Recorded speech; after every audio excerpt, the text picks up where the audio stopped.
So one of the biggest benefits for me of using Observation Copilot has been the time that it has saved me in releasing or in typing up my instructional feedback. One of the things that used to take me the longest was to analyze my scripting, my notes. Sometimes in the moment I could identify a strategy or two to that I would give my feedback on, but the actual process with Copilot has alleviated that time that it takes for me to, okay, let me go back and look at which domain it's aligned to and making sure that I'm using the correct verbiage, right? The verbiage in our rubric. So it has laid it out all for me. It gives me the ideas to consider. It takes my feedback or my scripting, it takes my scripting and it automatically prescribes or summarizes based on each domain, which in my head, right, in the moment, again, I can kind of figure, okay, I'm going to go data and assessment for this observation. And so it already divides or it summarizes each domain for me at the end.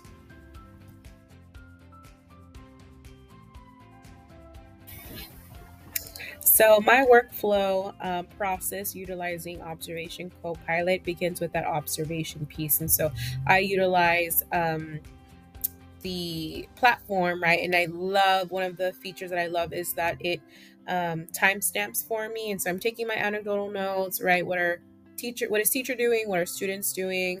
And then I try to be as descriptive as possible to support the next step, which is now the system itself, right? It automatically summarizes and it organizes for me into the domains of our teacher appraisal rubric. One, I love that it's tied to and aligned to that rubric, and that can be downloaded into it. But I would say that the feature that has made the biggest difference for me is that it summarizes and adds those ideas to consider in each of the domains. Because for me, that's the next step, is taking that information, right, and I guess condensing it and choosing the one area and strategy or two that I'm going to recommend that the teacher use or implement. And so that part of it already organizing it for me and utilizing the verbiage from our rubric, I then take that and then type it up into our Grow template and then send that out to the teacher. So I would say that the biggest difference for me is definitely that it automatically summarizes and provides like that the phrasing for me, the verbiage on how to deliver the feedback, and then I just give it my touch and adjust or add any specific things that I observed in order to finalize it for the teacher.